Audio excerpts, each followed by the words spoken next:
Hello दोस्तों, आप सभी लोगों को मेरा प्यार भरा प्रणाम। आशा करती हूँ आप सभी लोग स्वस्थ और मस्त होंगे। मैं भी स्वस्थ और मस्त हूँ। आज का ब्लॉग अपना 3:30 बजे से मैं शुरू कर रही हूँ। आज है हमारे नीमा दीदी के यहाँ कथा। तो दीदी की शादी के बाद जो कथा होती है सभी को पता है, कथा है। मैं जा रही हूँ वहाँ, आप लोगों को भी ले चलती हूँ। आप लोग चलिए, मेरे वीडियो में बने रहें, कथा का आनंद लीजिए। चले चलते।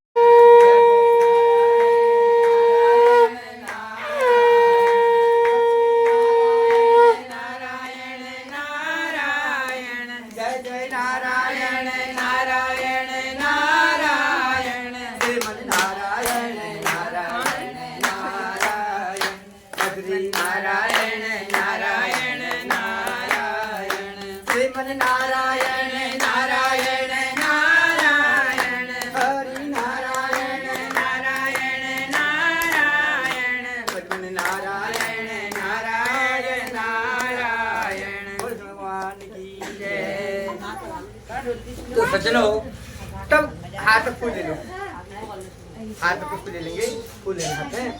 भगवान कहते इसी प्रकार से एक राजा थे।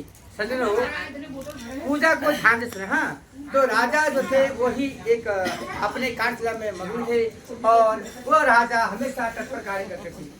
अब राजा की जो रागिनी थी वो भी साधु के समान थी, गरीबों को भोजन तथा दुखियों की सेवा करती थी। लेकिन वो राजा की कोई संतान नहीं। संतान के वियोग में राजा जो थे वो नदी के तट पर चले गए और सोचा तू कथा का गुणगान करते। पहले जमाने में राजा लोग घर में कथा नहीं करते, या नदी के तट पर कथा करेंगे और या तो घोर जंगलों में तपस्या इत्यादि करते थे। सज्जनों, तब क्या हुआ, आपने कथा का वेश आया।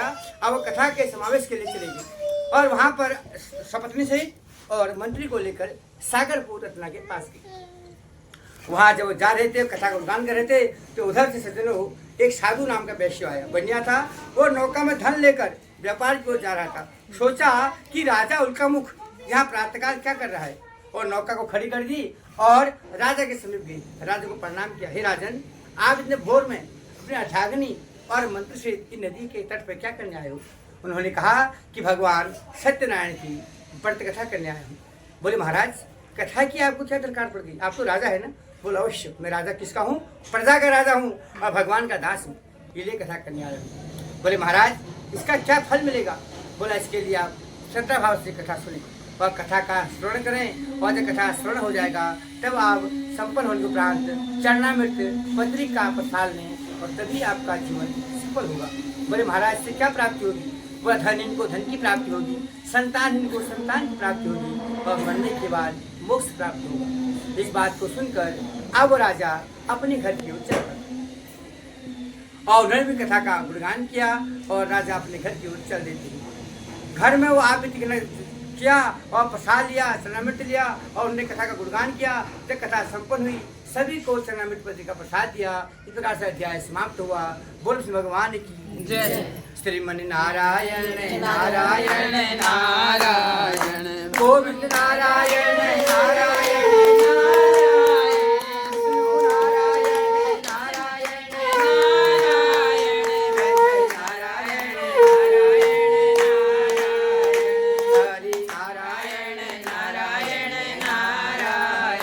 बद्री नारायण नारायण नारायण लक्ष्मी नारायण नारायण नारायण श्रीमन नारायण नारायण नारायण हरि नारायण नारायण नारायण बद्री नारायण नारायण नारायण लक्ष्मी नारायण नारायण नारायण गोविंद नारायण।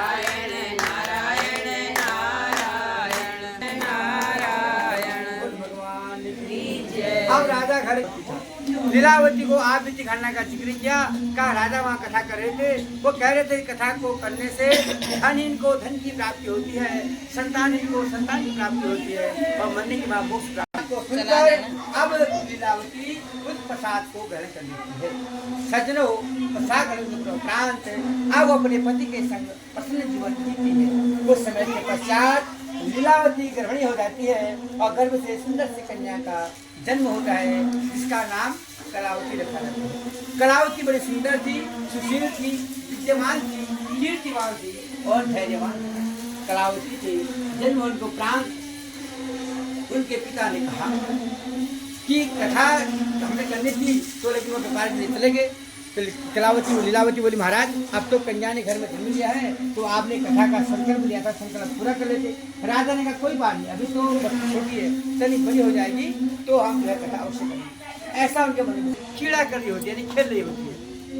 खेल को देखकर पिता बड़े प्रसन्न हुए, क्या हमारी बिटिया बड़ी हो चुकी है, हमें इनका विवाह कर देना चाहिए। ऐसे उनके मन में विचार आया। सब अपनी धर्मपत्नी को कहा, लीलावती हमारी बिटिया कलावती अब शादी की योग्य हो चुकी है, हमें इनके वास्ते वर की तलाश करनी चाहिए। महाराज पहले कथा तो कर लेते। राजा ने कहा कथा हो जाएगी, रिश्ता ढूंढने दो फिर कथा करेंगे। लीलावती की बात को सुनकर अब राजा व्यापार अपने दरबार में चले गए।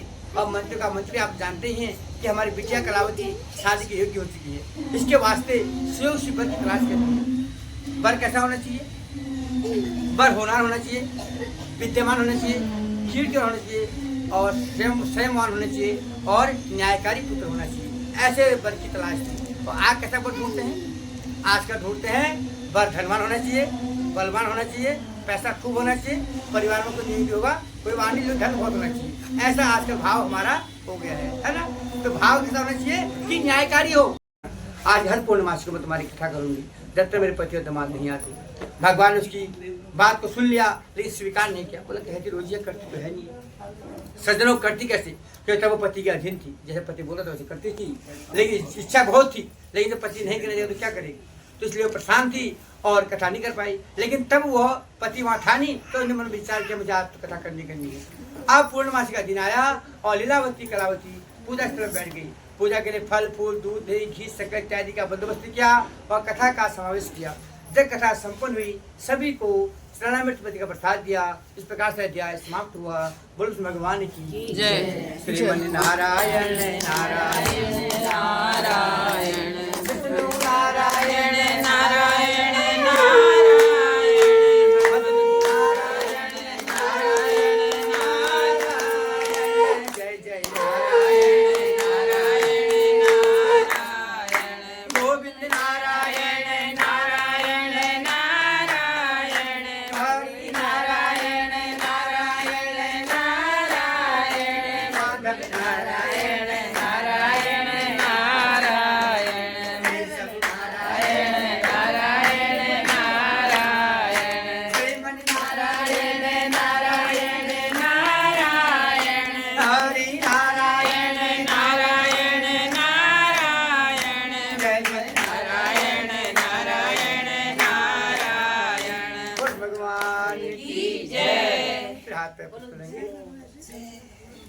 तो इसी प्रकार फूल भगवान का इसी प्रकार से क्या हुआ। अब समय के अनुकूल उसी प्रकार से क्या हुआ। अब आगे चलेंगे अपने प्रसन्न की मुझे क्या चाहिए।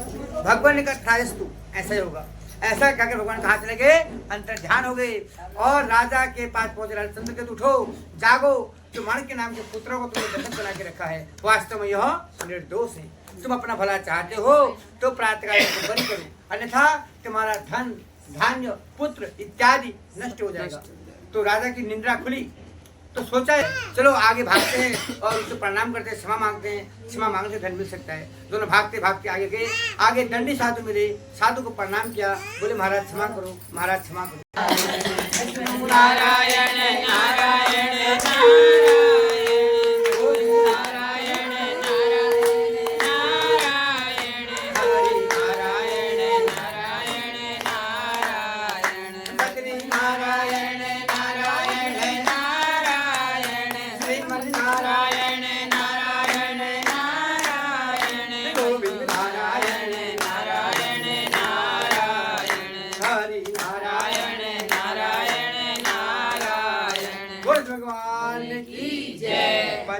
जय। श्रीमन नारायण नारायण नारायण गोविंद नारायण नारायण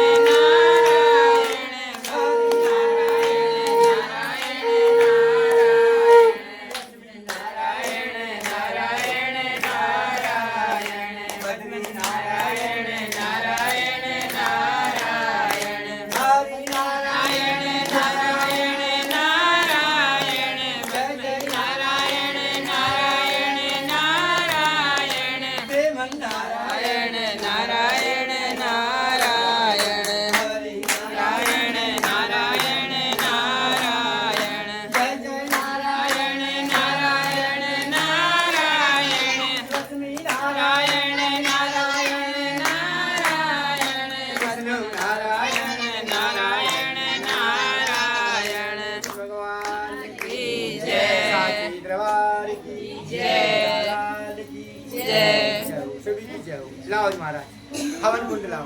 राधा तेरा श्याम हमने वृंदावन में देखा, आते हुए राधा तेरा श्याम देखा, गैया चुराते हुए राधा तेरा श्याम देखा, सवास ढूंढ रही किसी ने मेरा श्याम देखा, राधा ढूंढ रही किसी ने मेरा श्याम देखा, तेरा श्याम हमने मथुरा में देखा, सदा तेरा श्याम हमने मथुरा में देखा, बंसी बजाते हुए राधा तेरा श्याम देखा, बंसी बजाते हुए राधा तेरा श्याम देखा, राधा ढूंढ रही किसी ने मेरा श्याम देखा, राधा ढूंढ रही किसी ने मेरा श्याम देखा, उठाते हुए ढूंढ चलिए हमारी सत्यनारायण की कथा होने के बाद बहुत सारे कीर्तन भजन हो गए हैं। अब हम लोग सब अपने अपने घरों को जाते हैं। और क्या कुछ कहना चाह रहे हो? बढ़िए हमारे हमारे को लाइक करें, सब्सक्राइब करें, बेल आइकन भी दबा दो और यूट्यूब घर पे यूट्यूब भी चलाओ। ये देखिए। और कहना चाह रही थी रीता? सब सब देवर जी ने कह दिया, वही करना, सब्सक्राइब लाइक शेयर, वीडियो ज्यादा से ज्यादा शेयर करिए, मेरी दीदी को वायरल करिए, दुल्हन को आशीर्वाद दिए, इसमें अच्छे अच्छे कमेंट, प्यारे प्यारे कमेंट के साथ। अकाउंट हम अपना ऐड कर देंगे। बहुत बहुत धन्यवाद। चलिए ठीक है, इस वीडियो को आप यहीं समाप्त करते हैं। आप लोगों को हमारी वीडियो अच्छी लगेगी तो प्यारा सा कमेंट करके बताएं कैसी लगी। बहुत बहुत धन्यवाद। और वीडियो को हमारी स्किप बिल्कुल ना करें, पूरा वीडियो बहुत अच्छे से देखें। राधे राधे। राधे राधे।